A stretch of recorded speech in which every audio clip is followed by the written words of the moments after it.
This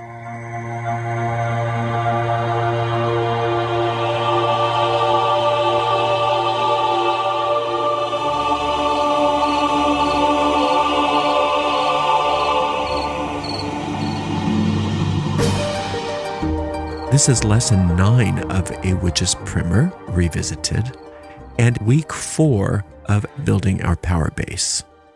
This week, we are going to be focusing on building the earth body. The earth body represents the physical realm or the manifestations of our desire.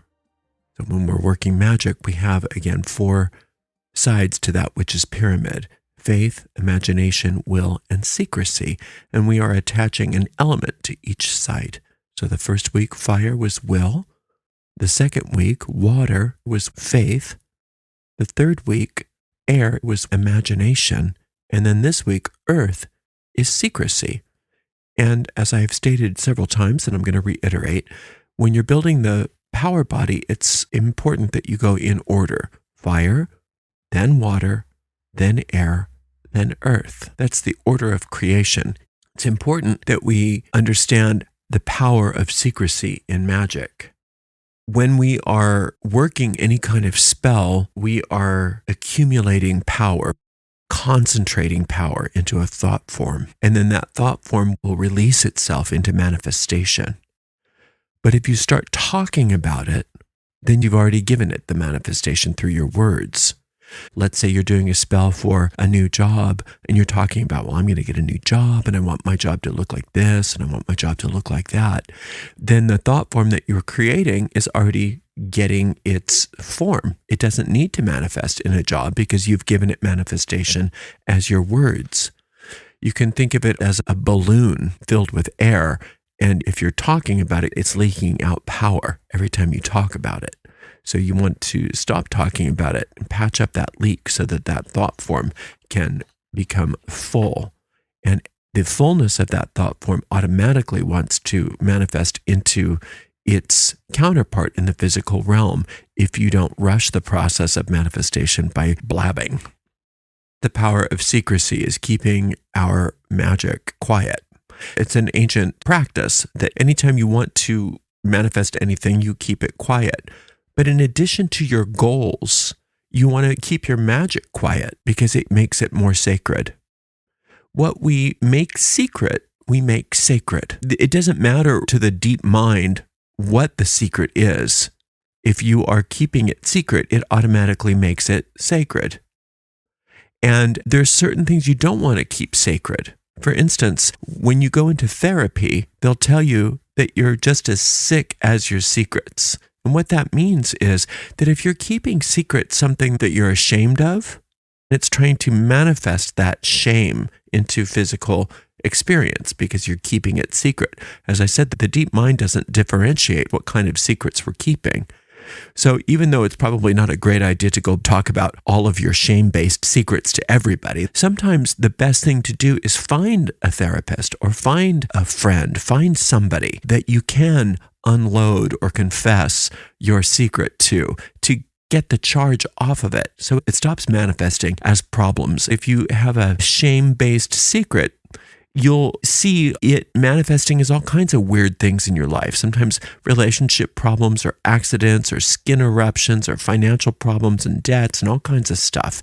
The best thing to do is to not keep those things secret. Find a therapist, find a priest, find somebody that you can unload that secret onto so that you can let go of that thought form. But when we're trying to create things for ourselves, we want to harness the power of secrecy so that we don't leak out the power and that it can burst forth into manifestation in a purposeful way.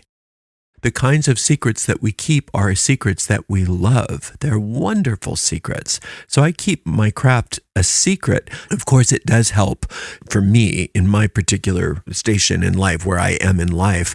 It's good for me not to tell everybody about witchcraft because a lot of the people in my life wouldn't understand about witchcraft when it's not good for business and things like that. So there is the practical aspect of it.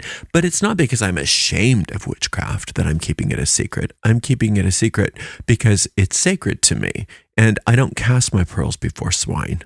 And so not everybody gets to be privy to my secrets. And that includes even my being in the craft.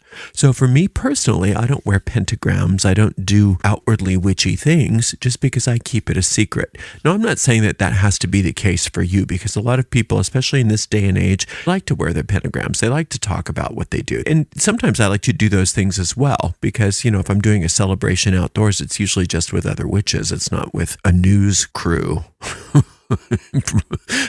But that's up to you, how secret you want to keep your craft. You don't have to do like I do, and you keep it fairly private and close to the vest. But for practical magic, I do recommend that you keep it as close to the vest as possible, because once it manifests, the cat will be out of the bag. Everybody will know what your goal was because it'll be there. You'll have the job. You'll have the money. You'll have the car. You'll have the marriage, you'll have the whatever. You don't need to tell people about it because they'll see it for themselves. Talking about your intentions is not a smart idea. Let's talk about that word for a minute, intention. It's thrown around a lot. I want you to understand that intention in magic is not enough. You can intend to do all kinds of things, and they don't necessarily come true. Intention is not enough. Building a thought form that is filled with your intention is what we need to do.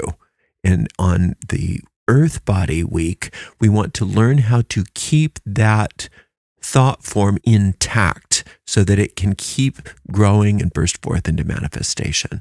So it's not just about intending something to happen. It's creating a thought form. We're going to have a whole lesson on building thought forms later. But in order to protect that thought form, you must keep it secret, and it will come true if you do things correctly. It's important when you are choosing magic to work that you understand what your magical sphere of influence is. And it's usually something that's just a little bit beyond what you could just do on your own. So you don't want to necessarily, when you first start out with magic, say, well, I'm going to do a spell for $1 million, or winning the lottery, or growing a limb, or something like that, because it's beyond the realm of what you think is possible. And so when we talk about the sphere of influence, it's also protecting the other sides of the pyramid. It's protecting your faith. It's protecting your will.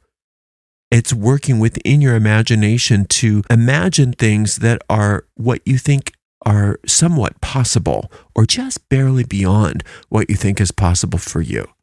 Because if you start to go out on a limb too far, you're going to start to destroy all of that faith that you've been building. You're going to start destroying your magical will because you're starting to try to do things that you don't believe are possible for you.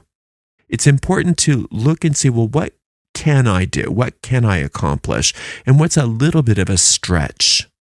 And then let's only go with a little bit of a stretch for now.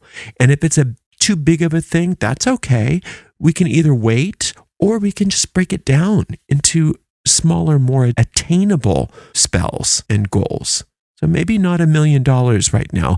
Let's focus on maybe building your income by 10% or 20%, something that you feel like is, whoa, that's kind of a lot, but I can see myself doing it realistically. Yeah, that's possible for me. Letting your magic work for you when we are recognizing what our sphere of influence is in magic, and then expanding that sphere of influence as we grow over time. Part of secrecy is learning to keep silent. Silence is powerful. Silence in and of itself as a magical practice is something that we're going to work on this week. So not only are you going to learn how to keep your mouth shut when you're later working spells, but this week we're going to learn how to just practice some silence. Try not to use words unless you absolutely need to this week. Try to learn how to conserve your speech and speak only when necessary. Be very conservative in regards to how many words you use. In addition to that, in your meditational practice, I want you to learn to take some time to go into pure silence this week. Really learning what it feels like to be silent and to stay silent. So whatever you can do, even if you need to work with some earplugs, don't play music, don't chant, don't do anything, but sit in absolute silence. Now, if you can sit in absolute silence and darkness, so much the better. So you could use an eye mask if you needed to, if you can't get pure darkness. But pure silence and pure darkness for 30 seconds, then a minute, and then maybe building that up over this next week up to 10, 15, or even 20 minutes of darkness and silence. It's a very powerful practice. When you practice like this, your mind starts to calm. And when your mind starts to calm, you start to have more access to your deep mind. And with more access to your deep mind, you have more access to your power. And this is something that you can slowly build over time. In addition to physical exercise, which we've started to do on the fire body week, and then we added some water intake on the water body week, and we did some deep breathing on the air body week. You can keep all of those things up. Now, in addition to that, for the earth body week, you're going to add the element of rest. So you want to, over this next week, make sure you're getting rest. The first kind of rest you want to consider is sleep. Do your best to get sleep every night this week. I know sometimes we have some sleeping disorders. I understand that.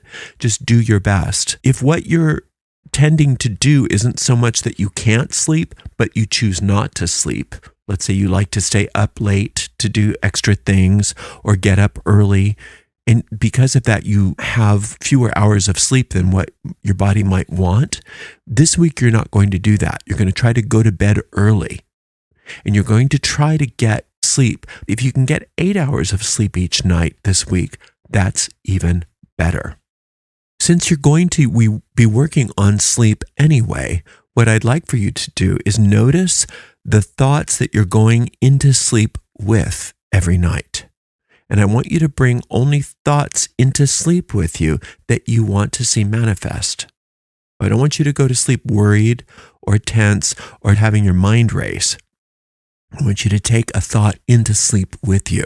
For instance, if what's worrying you is money, just take the thought of wealth into sleep with you. You can just repeat silently that word wealth or something that makes you feel good.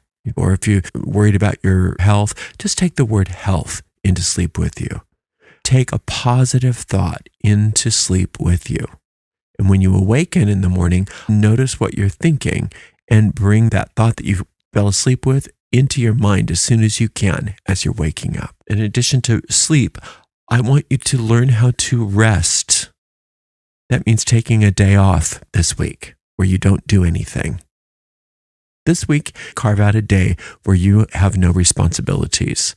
This is a magical day off as well as a day off from your life where you don't have to do anything except for play and do nothing. You can stay in bed all day. You can do anything you want on that day, but you cannot work. You can't do anything stressful. You have a down day. This week, I want you to try to get out into nature if possible, going into a park, going to the beach, going somewhere that there's nature. Now, if you can't go somewhere where there's nature, or let's say that the weather's bad, try to maybe bring nature into you. Houseplants or something like that, but where you're just sitting with some sort of foliage, some sort of tree, something in nature where you can just sit and feel like you're becoming one with those plants, with that green energy, with that photosynthesis, with Mother Nature. If you can sit under a tree, that's wonderful. Or sit in a park or sit in the grass, anywhere where you can feel like you are in touch with the earth this week. If you can do that at least once this week, that's great.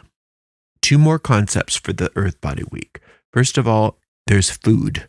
Now, we've already talked about consecrating your food, so that's something you definitely want to do every day, but especially this week. But I want you to look at your diet And I want you to focus on eating foods that are rich in life force this week. Those include fresh fruits and vegetables, whole grains, legumes, and nuts. And we're not promoting a specific kind of diet. We're just getting in touch with the life force and learning that the earth body gets life force through physical nutrition, through food.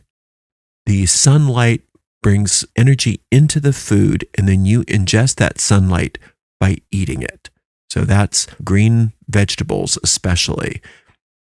In addition to that, you can look at the color of the fruit or vegetable that you're eating and learn how to start including specific colors of food depending on the kinds of work you're doing. And you'll learn more about color magic later, but let's say you were working with the planet Jupiter, then you'd want some purple foods. You'd want maybe blueberries or eggplant, things like that.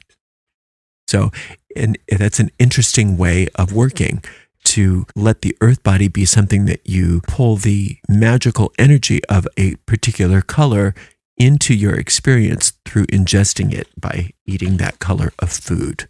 But definitely eat some green foods this week. For those of us who are practicing magic and witchcraft, it's important that we recharge our psychic batteries. That's one of the reasons why we have sabbats, by the way. That's one of the reasons why we have those 4 or 8 sabbats, is so that we can connect to the seasons. But connecting to the seasons means connecting to the earth and relaxing and taking a day to just be with those and recharging our psychic batteries. But you can do that even without the sabbats, just by taking some time to rest every day, being in silence every day. And part of agricultural magic is crop rotation. You allow the soil time to rest and you do something else. And that's what we're talking about doing here. So between learning secrecy, learning how to rest, learning how to be in silence for a period of time, learning how to be in nature, and learning how to take time off, you're going to be enhancing your ability to manifest things easily. Because remember that that's what the earth body is. When we are at rest, we are allowing things to come to fruition. We're no longer trying to force things and make them happen. We are learning how to rest and relax and just let it happen. You don't create a flower, you plant the seed. You don't create a tree, you plant the seed. But nature takes its course and does all the work for you. The same is true when we're planting seeds in magic. Build the thought form, but then we have to learn how to let it go. And we learn how to forget about it. That's part of the magical process that you'll learn soon, is that you learn how to forget about it. And you're surprised sometimes when it manifest, you say, oh yeah, that's right, I forgot I did that spell. So this week you're going to learn how to relax and let go and not worry about things. You're going to learn how to be in silence, be in darkness a few times throughout the week, if not every single day. And learning how to let sleep be your friend and rest be your friend, and learning how to use that power of the earth body to rejuvenate yourself magically and physically. So it's a wonderful week, and I hope that you enjoy it. It's important to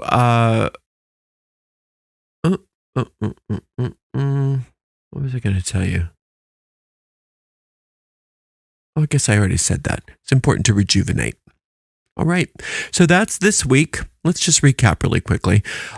This week is learning how to keep secrets.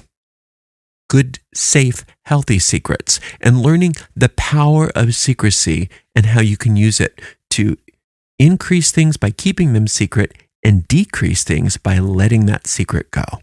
So if there's things happening in your life that are the result of you keeping a negative secret, learn how to let that secret go. If there's things that you want, learn how to keep those things a secret so that you can build power in them. You're learning how to, through your meditations daily, have silence and preferably darkness.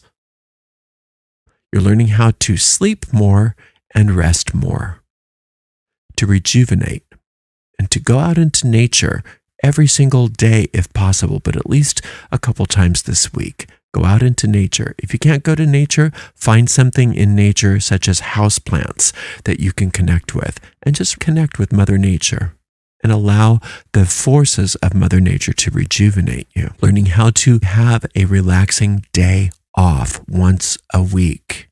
So enjoy this week. This is a very peaceful, joyous, grounding week. And we will be back next week where we're going to put it all together on the Spirit Body Week. Thank you so much for spending some time with me. Until next time, blessed be.